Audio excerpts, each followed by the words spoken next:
Hello, this is Adam with Dream Made Productions. This video is made possible by the very kind donations of viewers like you. Thank you. If you are in a position to help this channel improve quality and grow, please visit my Patreon page at www.patreon.com/dreammadeproductions, linked below.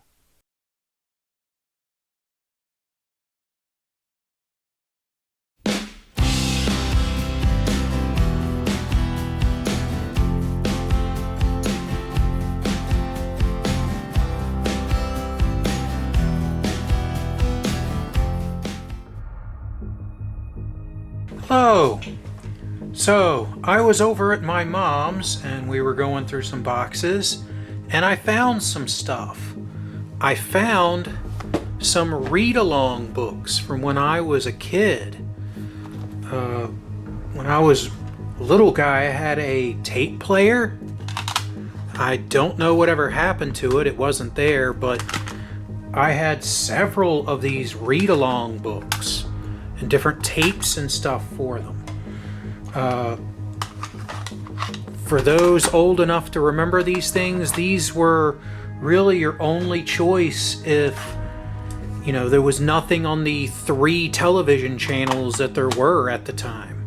You know, 4 once Fox showed up.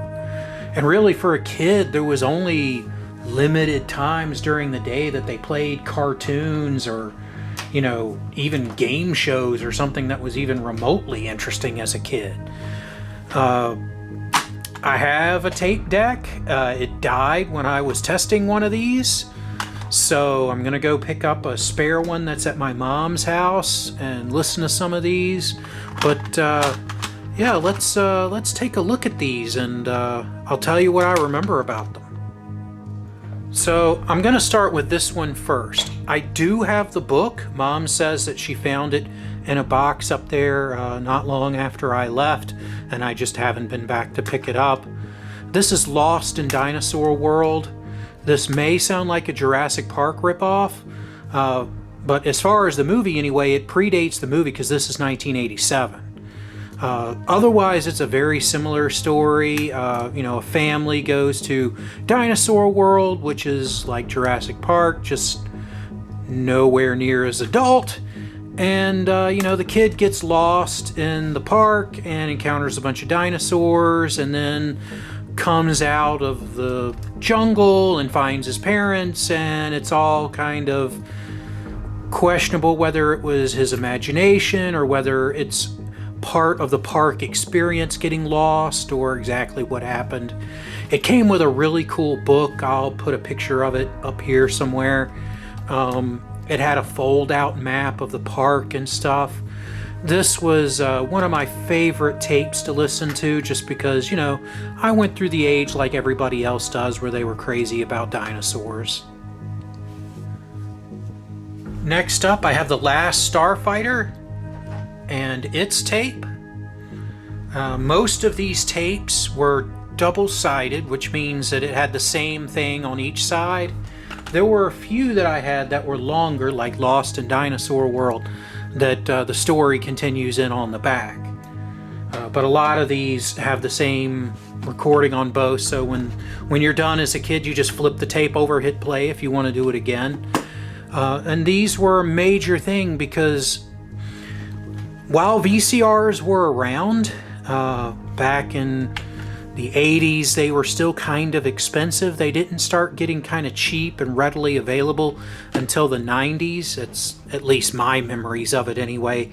So outside of seeing a movie in the movie theater, or maybe it coming on broadcast television at some point, this was really your only way to experience, you know, a movie outside of, like I said, the theater, or that happened to catch it on, you know, family movie night on ABC or whatever it was called. Here we have The Last Starfighter, which of course was awesome when you were a kid. Still with the low, with the kind of still kind of with the low quality visual effects, those early CG effects, oddly enough, they sort of stand up. You know, they're kind of like basic models, and they do look better than some of the other CG stuff that's come out. Maybe it's just me remembering as a kid, but it's all about a kid that, you know, plays an arcade game and gets like the world's high score, and then finds out that, oh, the arcade game isn't just an arcade game. It's kind of like a training thing for actual starfighters out there, and it's the fish out of water as he's kind of grabbed from Earth and thrown into the alien war that's going on, and then, you know, has to play the hero and go up alone against a huge enemy alien fleet, and of course pulls it out from the end and becomes the hero, and then goes home and picks up the girl that he's in love with and flies off into outer space. Of course, the bad guy lives at the end because I think they were pushing for this to be the next Star Wars, but there were a lot of next Star Wars in my lifetime, and none of the next Star Wars ever became the next Star Wars. Still, it was a good movie, and it was a good read-along book to have, and you have some beautiful shots of the movie here, which really, this was from a time that you couldn't just log on to the internet and watch a movie whenever you wanted, or even see photos of the movie whenever you wanted. So this one, all of these I'm not going to keep. I don't have any kids. Tape decks are getting hard to find, and I'm gonna let a collector or somebody else that had this as a kid have it back. Next up, I have Chip 'n Dale Rescue Rangers and the Case of the Missing Egg. Out of all of the Disney afternoon cartoons, Rescue Rangers as a kid was probably my favorite. You had Chip 'n Dale, you know, you had Monterey Jack, Zipper, you had Gadget. It was just an awesome show. The detective parts of it was fun. The wackiness parts of it was fun. Them interacting with humans when they would was fun. This going on all under our noses was fun. And, you know, each episode was a self-contained story. This, to my knowledge, is not based on one of the episodes of the show. At least I don't remember it. It could be. And it was just a mini episode all in one with its own art drawn in the, you know, style of the show, and just looked awesome and was a lot of fun. Chip 'n Dale, man. Always being clever and getting over on the bad guys. Yep, at the back here you have the cross sale with all of the different Disney books. Disneyland records and tapes, man. Back when Disney used to make really awesome stuff. You know, as much as it pains me, I'm gonna let this go too. This was one of the rare ones I was tempted to keep, but yeah, I'll let a Disney collector or somebody that had this as a kid have it. Next up, I have Star Trek the Motion Picture audiobook, read-along book. How you turn Star Trek the Motion Picture into an exciting adventure for kids, whatever. I still think Star Trek the Motion Picture is kind of boring even as an adult. I get it, you know, to get to see Star Trek for people that grew up with it in the 60s, to get to see it on the big screen, it was a big thing. But for me, you know, growing up in the 80s and 90s, and then, you know, having Star Trek The Next Generation, Deep Space Nine, Voyager, Enterprise, and we'll just kind of end it there. You know, Star Trek was more available, and this kind of thing was not as impressive as I'm sure it was when the movie first came out. Yep, 1979, 1983. When's the tape here? Yep, 1983. So I'm not sure if this is a product actually from 83 or if it's later than that. But yep, just kind of follows the movie here with beautiful shots from the movie. I don't remember how much I listened to this particular one as a kid. I know I did. Yep, you got the excitement there of the asteroid and the warp wormhole. Fixing the Enterprise there. Countering V'ger.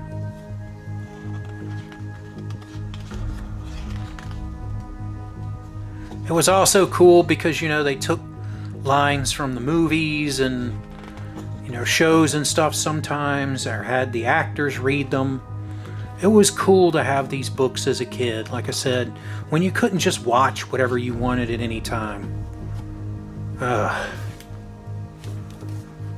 Man.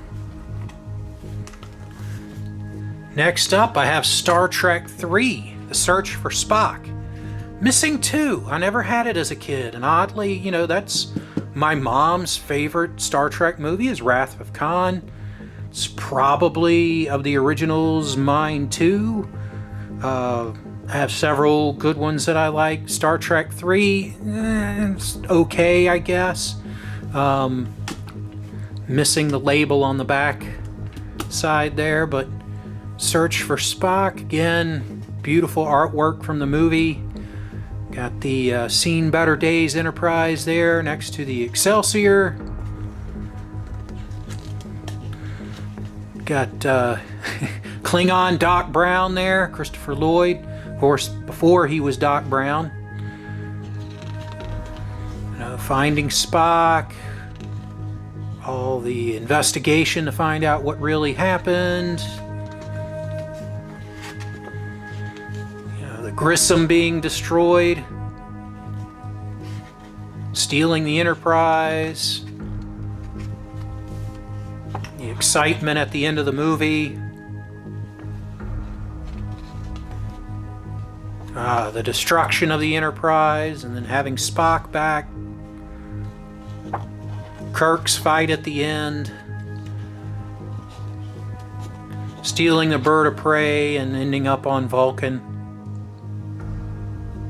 Yep. I venture to say I listen to this a whole lot more than I listen to motion picture. Next up, Star Trek IV, The Voyage Home. This is definitely one of my favorite of the Star Trek movies. I would imagine I listened to this probably the most as a kid. As a kid, I liked the movie because, you know, it was funny with them traveling back to modern day. Modern day of the 80s anyway. You know, picking up very shortly after the last one left off, having the bird of prey the entire time. The whole thing with the whale probe, going and looking for the whales. Having the Star Trek crew walking around, I think it was San Francisco.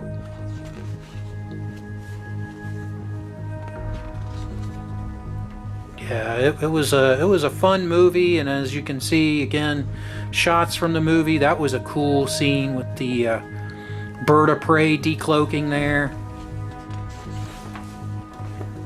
Getting back to the future, and then releasing the humpback whales, and then them getting the Enterprise at the end, and then having the new Enterprise A set. Voyage Home. It was a good movie. And as you can see, I was and still am, but I was a very nerdy kid having Star Trek read-along books. Like I said, I'm going to let these go. Hopefully somebody buys them and really enjoys them. Next up, I have DuckTales, Dinosaur Ducks. One of the DuckTales read-along books. Got the tape with it here. DuckTales was a fun show to have. It was one that I watched very regularly. Good adventure, funny bits to it. Oh. Looks like a crayon or marker got on it at some point.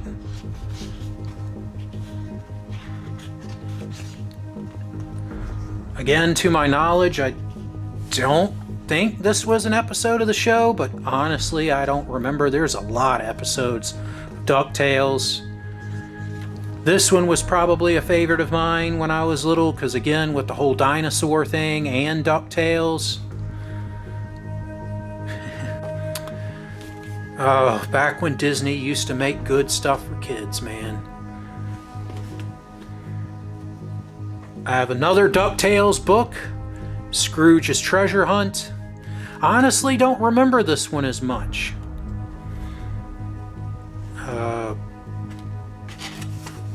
Glom Gold, yeah, I remember him. The rival, the evil rich duck guy. I do not remember this book as well as the dinosaur one, but still looks like a fun adventure here, very much drawn in the style of the DuckTales show. I wonder if it was original, if the animators from the show actually did this, because it looks good. I mean, these Disney afternoon books. Anyway, yeah, finding the Spanish treasure ship in the middle of the desert.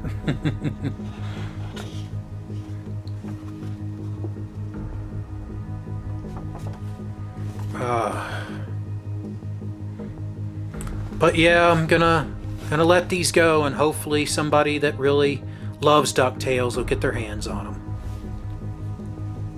I have another Disney one, Mickey's Christmas Carol. I remember this. This is based on a Christmas special. I don't think that the artwork is actually cut from the Christmas special, but honestly, oh yeah, more green in there somehow. I don't think the art was taken from the Christmas special. I don't know though. Anyway, I remember not liking this Christmas special that much as a kid. I remember watching it, but just being kind of, you know, the sadness of Scrooge's life, and of course, you know, how the ghost of Christmas future being scary. You know, not so much in this. It was more, you know, the sad parts of it that affected me more than, you know, him actually being terrifying. That was more in other movies, but you know, it was still, you know, when you're real little, it could have an effect on you, but still good to have good Disney artwork. This was probably one of the ones I listened to the least, probably more around Christmas time and stuff, and it's one that I honestly remember the least. But yeah, I'm gonna let this go. Hopefully a Disney person gets it and enjoys it. I have another one that is tape only. I don't know whatever happened to the book on this, but is Teenage Mutant Ninja Turtles Adventures. I think this is a retelling of the movie. I'm not sure on that, but it could be a retelling of the original mini-series that started it all. I haven't tested this tape and I haven't listened to it, and I honestly don't remember it that well. I do remember having it as a kid, back when I was big into Ninja Turtles, but that was kind of after the book on tape thing started to wear off. You know, moving more from Turtles to Power Rangers to then kind of growing up. And I hung out with kid stuff a lot longer than a lot of kids that were in kind of my age range. I remember when I was kind of watching Power Rangers. Other kids had moved on to like sports and stuff like that.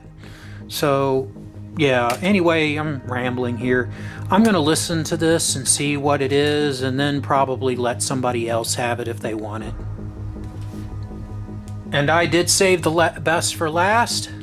I have Star Wars Return of the Jedi. what can I say? The original Star Wars trilogy, man. I had to have listened to this book 100 times, 1,000 times. Yeah, you can see where it's been taped back together here. It is one that I listened to a lot as a kid.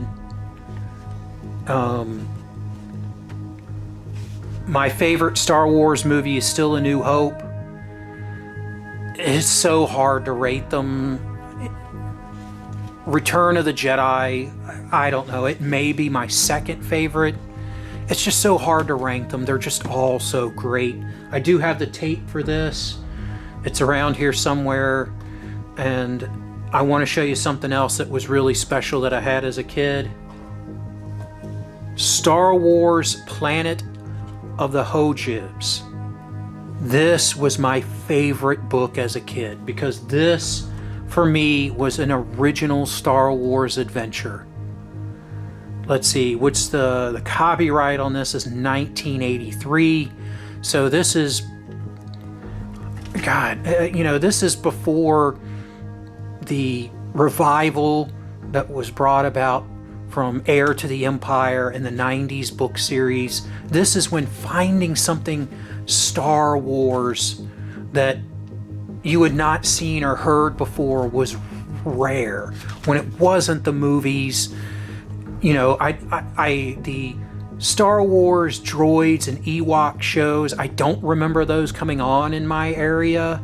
If they did, I was too young, or they didn't come on the channels. I don't know. I remember knowing about them, but I don't remember ever seeing them. There was the Ewok Adventures movies, but again, this was before the internet.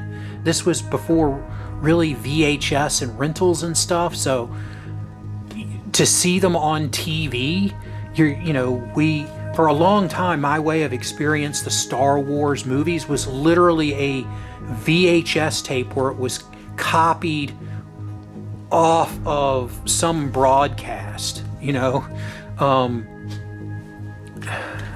It wasn't until later that I had the Star Wars movies on VHS, and to have this, a completely new adventure, yeah, I mean, you can see it's taped together.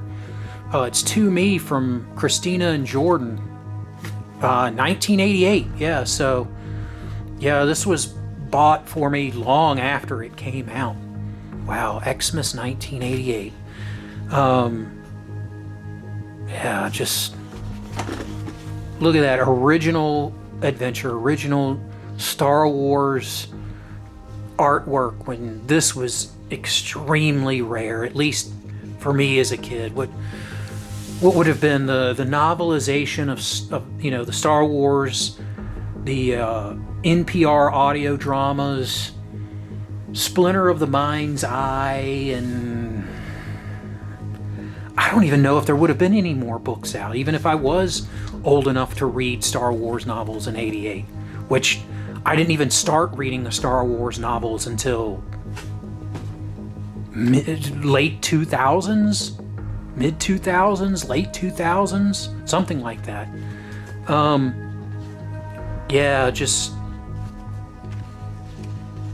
More tape on this poor thing. The adventure of the monster attacking the Snivelid. I can still remember this thing's name. I listen to this thing so much. And then the rebels going in to take this thing out, spears and stuff, and this was a book mostly about Leia and Chewie. Luke isn't in it. Han isn't in it. This is Leia's adventure, and it's done really well. God, before the girl boss era, before Disney Star Wars, there was Lucas Star Wars, Lucasfilm Star Wars. I know George has his issues with Star Wars, but he created it, so I'm gonna call it Lucas Star Wars. That wonderful time. And anybody that complains about the prequels, they have their problems, but compared to Disney could put their most talented people on a project and could not come up with a story as good as this simple little kid story about saving some fluffy animals from a big green flying monster. It's just, man, such a good story. Well, guys, that's what I got for you today. We're going to get back to some more of my toys and G.I. Joe stuff later.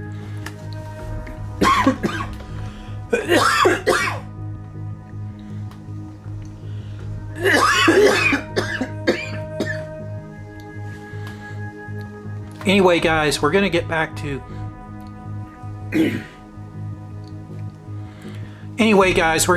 some of my toys and G.I. Joe stuff later. I just thought I would share these. Did you guys have any of these read-along, book on tape, book on record? I do distinctly remember having a book on record. It was a Muppet record. I want to say it was the original Muppet movie and maybe Muppets Take Manhattan. I don't know. I don't know where any of the records are. They might show up. If they do and I find those books, then I'll let you know. Mom and I found some more cassettes like this that were Sesame Street, but she said she wanted to keep those and we couldn't find the books for them. So anyway, guys, let me know below. Let me know if I can get these digitized, and with them being copyrighted, I don't know if they'll be allowed up on the channel, but maybe I'll create a new channel and throw them up and see if they get taken down. If they just get copyright claimed, then maybe I'll see if I can get a working tape deck and get these converted into MP3s and post them. Let me know if you're interested in that kind of thing, listening to some of these from the 80s. And as always, I hope you enjoy the battle reps that are to come.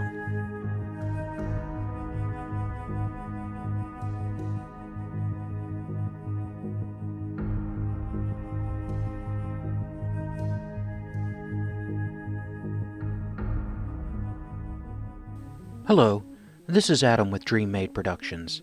Thank you for watching my content. It really means a lot that you have given me the chance to entertain you.